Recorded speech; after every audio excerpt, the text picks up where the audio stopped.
sweetheart.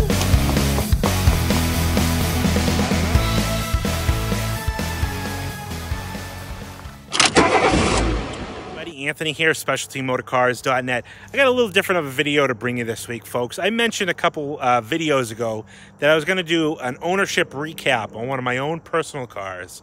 And the car that I wanted to do it in was the car that I had out enjoying at the time, is the car behind me. It's a 1989 Buick Electra Estate wagon.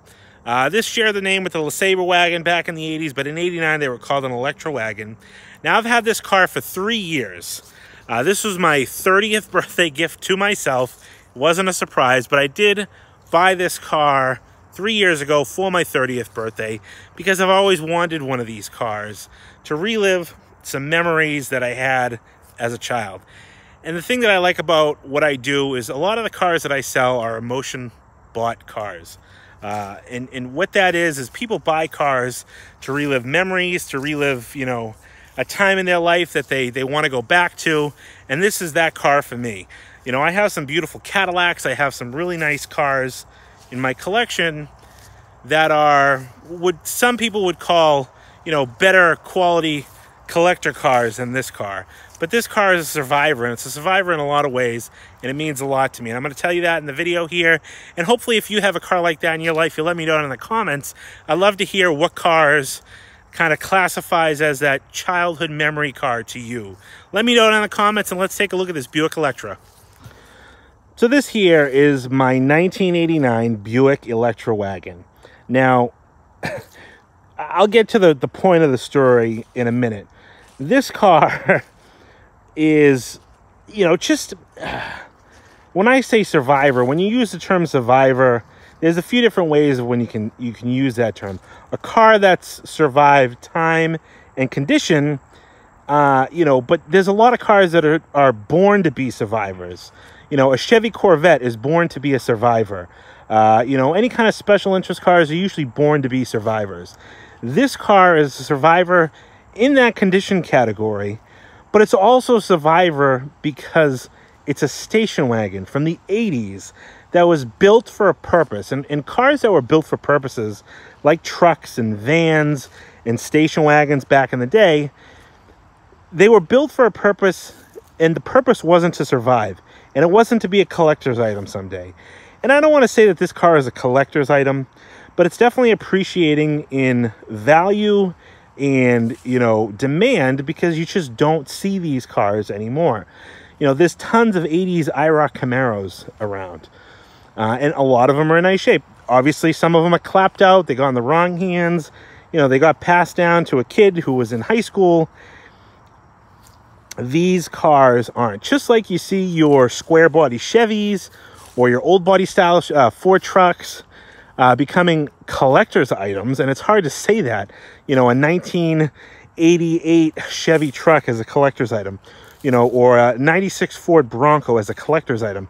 It happens because look at all these years later, and just like this Buick, whoever bought this Buick new kept it. And all the owners between new and me have kept it in a survivor condition and didn't use it for its intended purpose. And this Buick, it truly is a survivor.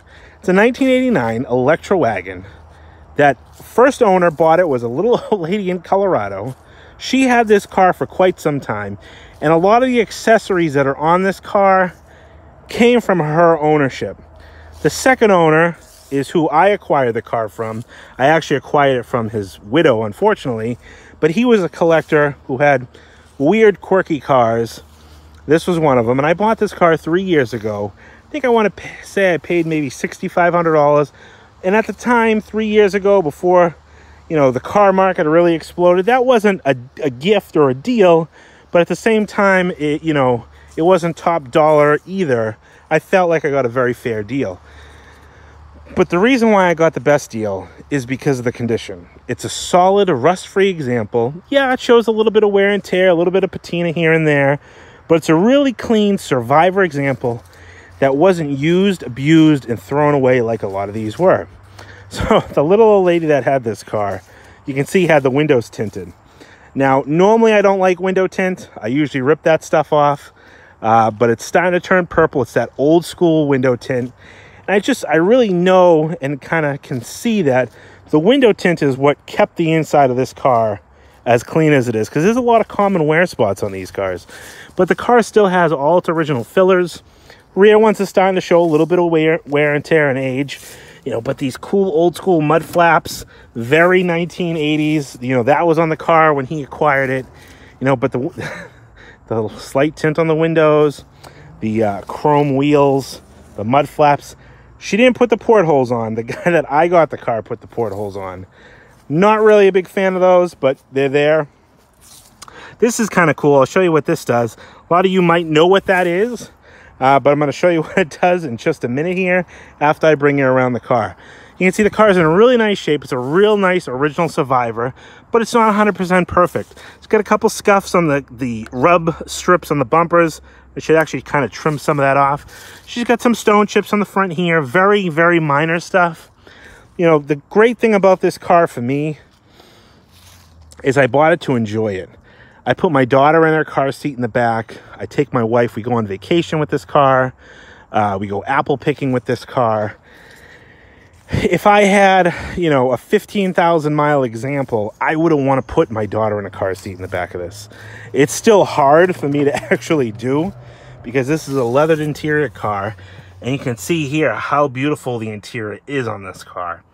The navy blue leather is in super nice shape. Even all the door panels, you know, up on the top here, this is a very common fade spot for these cars. You can even just see, like, in the felt here of the door panel, how clean and crisp this car is. And all the carpeting and stuff like that is in really, really nice shape. You know, these cars, the back seats didn't last because the back seats were, you know, the high traffic areas. I say they were high traffic areas because kids sat in the back. They destroyed the interiors of these cars. But again, they were built to do that. But even in the driver's section here, you can see all the wood trimming, all the chrome is in beautiful shape. Even the driver's seat, you know, it's never been upholstered. It's the original leather. It's absolutely beautiful condition, nice and soft, really well-maintained car. You know, it's got this old school rubber floor mat that goes across the center hump, which I think is really cool. One thing that I'm also usually not a total fan of is dash pad covers. You know, I know usually it hides cracked dash pads, but I'm going to assume that this one has been on there since it was new because the dash pad is in absolutely perfect condition. You know, all these cool little accessories. This is exactly how I got this car. I didn't take anything out or I didn't add anything. Mileage is 68,000 original miles. We'll start it up real quick. You know, it's got all the beautiful wood trimmings inside, but you can see, I mean, here's stuff from my daughter that our last time taking this car out, we went to see the fireworks, and she sat in the back on the tailgate and watched the fireworks with my wife. It was fantastic. It's a nice memory maker. What's kind of neat is this climate control system here, push button, old school electronic, beeps every time you push any button, but it works perfectly. You know, it's got the radio with the power antenna. The rear window switch here goes up and down.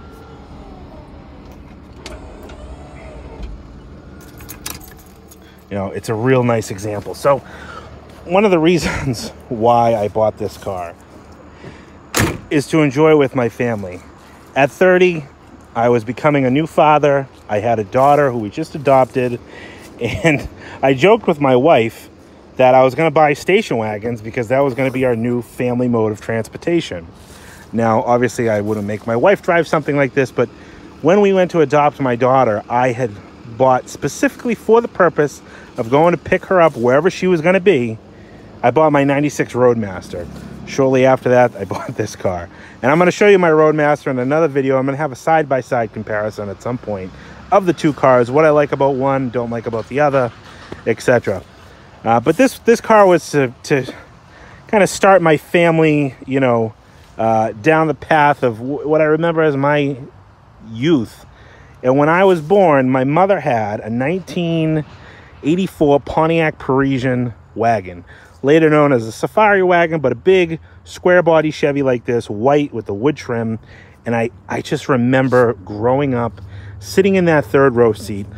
you know, making faces at the cars behind us. We went on vacation with that car. We went everywhere with that car.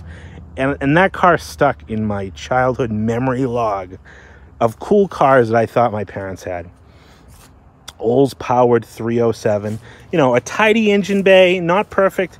Most of my cars, like I said, I drive and enjoy, so it's not highly detailed. No, I did not add that sticker. That was already on there. You know, but you can see it's really presentable under here. It's really clean. AC has been retrofitted, so it is enjoyable all summer long. Like I said, we have taken this car away on vacation a couple times. You know, but I bought this car to remember back, and this car brings me so much joy to drive when I take this car. Even has illuminated entry. Wherever we go with this car, we went apple picking a couple weeks ago, and everywhere we went, whether it was the orchard, we went for ice cream after, we went and bought corn stalks and mums. People commented on this car so much, you know, and I don't do it for the attention. I mean, that's cool that, you know, people love this stuff.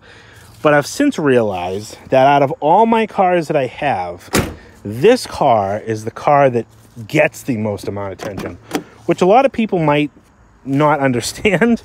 But think about it. Everybody can relate back to this car. So wherever we go, I have someone that comes up and asks me. Even just taking pictures here, there was a guy walking his dogs, and he's like, oh my goodness, I haven't seen a wagon that clean in I don't know how long. I do have to tighten this up a little bit. My daughter gets her feet caught on it every now and again. The other one's nice and tight. I'm going to try to tighten that side up. You know, but I put a car seat in here. Do I put a pad down to protect the seat? Yes, I do. But I mean, look at how beautiful the leather is in this car. Nice and soft leather. And then this seat, I don't think I've ever folded it, but it does fold down. I got to put that seat up a little further. And you can see here the storage capacity that these cars have. I know I'm like totally going off subject and rambling all over the place, but anyways, a couple years ago, we took this car up to Lake George. It was the first time I took this car on vacation. Now, my wife is very, very passive when it comes to me owning these cars and playing around with them. She really doesn't mind me driving them. You know, she's not embarrassed to ride in them, but this sticks out to me considerably because my wife, she's an absolute sweetheart. We took this car up to Lake George. And no word of a lie, everywhere we went to restaurants, we went out for ice cream, we went down to Lake George Village. This car, everywhere, somebody came up to me and said, oh my goodness, can I take a look at it? And my wife just didn't understand. She's like, why are all these people looking at this car? You know, it's just an old station wagon. And I said, Melissa, you don't understand. This brings back memories for people. And that's why I really love this car. My wife really hates this car, is because, you know, the memories it brings back for me as a kid and everybody that sees it. It's just a really cool car to own and maintain. The cool thing about this Buick is, for, you know, the lineup of GM cars back in the day, I think Buick was the top dog. This is, you know, this one especially is kind of really nicely loaded with the leather seats, the cornering lights, stuff like that. It's a really nice example, but again, not perfect, because I don't want perfect examples for stuff I'm going to drive. You can see here the rear filler is just starting to come apart. You know, this has kind of been like this since I bought it. It's probably gotten a little worse, you know, from climbing in and out of the back here, you know, but nothing too crazy. You can see I got a little bit of, you know, spots on my rub strips here and there. Right over here, I've been looking for a new rub strip for this car for a while. That does bug me a little bit. You know, but it's not perfect, but it's cool. One thing I'm not too crazy about, and it's been on the car since I got it, are these chrome Buick wheels. And I know they're correct for, you know, the older version of these Buicks. And they're in really nice shape. They have the little Buick center caps, and someone even put Buick valve stems on it. But I really would like to find the original style Buick alloy wheels for this car. If anybody has a lead for the Buick alloys, let me know. Leave me a comment, shoot me an email, and tell me what you got, because I would love to find a set of alloys for this car. I think it'd really set it apart. Gonna jump in, we're gonna take it for a spin, but before I do, I'm gonna activate that little guy for you. On my key ring here, I have this key, and I didn't know what it was for when I got the car, and I really didn't think this still worked. Now this is some type of locking mechanism. Now, I guess I'll take that out. That, obviously the car is unlocked, but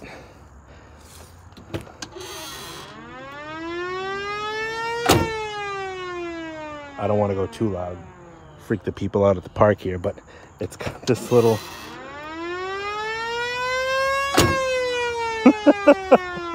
I absolutely love it. I never really activate that because I'd always forget to shut it off, but anyways, it's a really cool period correct thing. I'm sure some of you guys down in the comments can remember the parents' cars having those. Those were also something that I think they tied in like an anti-theft switch for to kill like the starter. So obviously this car is an Olds 307, not a rocket ship, and that's one thing I really don't care for too much about this car, is the fact that it has the Olds 307 engine. I would much rather prefer a you know, a 350 or something like that, and that's why I like driving my 96 Roadmaster as well, because the powertrain in that car is phenomenal. I wish I could combine the two cars, really, you know, but this one really brings me back to my youth, and I really enjoy it. It's funny, when I drive this car around, I drive like a little old lady, both hands on the wheel, just minding my own business, you know, just cruising around town. And I absolutely love all the stairs that this car gets.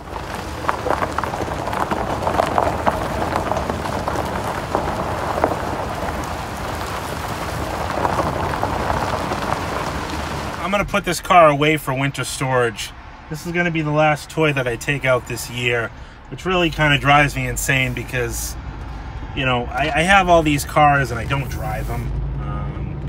You know, I say to myself, I should drive one at least, every one of them at least, you know, for a week, and it should be easy to do that. But the way that I have my building set up, for anybody who's been to my building would understand, I'm overpacked with space. So these cars are all in my building, but I have them jammed together, and I just really don't have any excess space to leave them, so they're easily accessible. So this one's gonna go away for winter storage. I appreciate anybody for tuning in to watch this video. The car is not for sale. I have no intentions to sell it, so I appreciate anybody who might ask if it is available, but it's not. Like I said, this car is a memory maker for me. It's not about the money, it's about the miles and memories that I put on it. But if you are looking for an Electra wagon like this, I do have one that I acquired. It's sitting next to my building. I'm gonna get it cleaned up in the next couple weeks and offer it for sale. Needs a little bit of TLC, but it's a really nice 70,000 mile car. I'm just not gonna chase it to the fullest extent. So keep an eye out for a video on that car.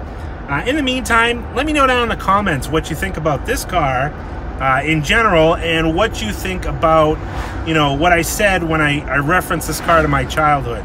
Tell me what you think, you know, your childhood car was, or what you know your childhood car was, because usually everybody has one car that they can go back to and say, yeah, I remember my parents had one of those, or, you know, my uncle had one of those, and I'd really like to get another one. This was that car for me. So all my Broms aside, my town cars aside, this was the one that I absolutely had to have and I wanted, and I feel like I succeeded at getting it. So thanks again for watching, folks. We'll talk to you on the next one, and in the meantime, don't forget to hit that subscribe button if you haven't already. Talk to you soon. All right, what's under the cover, Papa Bear? Let's lift it up. We'll see what we got here. The pumpkin picking mobile. We got cover one. We got white walls, of course. Oh yeah, there she is. This is this car I bought for myself for my 30th birthday. She got it? She's ready to roll. This bring you back to old times? Oh yeah. With all the old kiddos in the car? When you were in the back throwing marshmallows out the window with the cars behind us. I would never do something like that. Oh no. Fire it up. Come on, baby. Come on. Ooh, baby. Woohoo.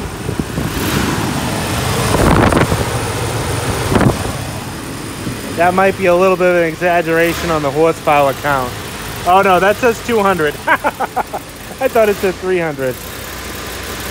Oh, she's running a little rough. Oh, I love this car.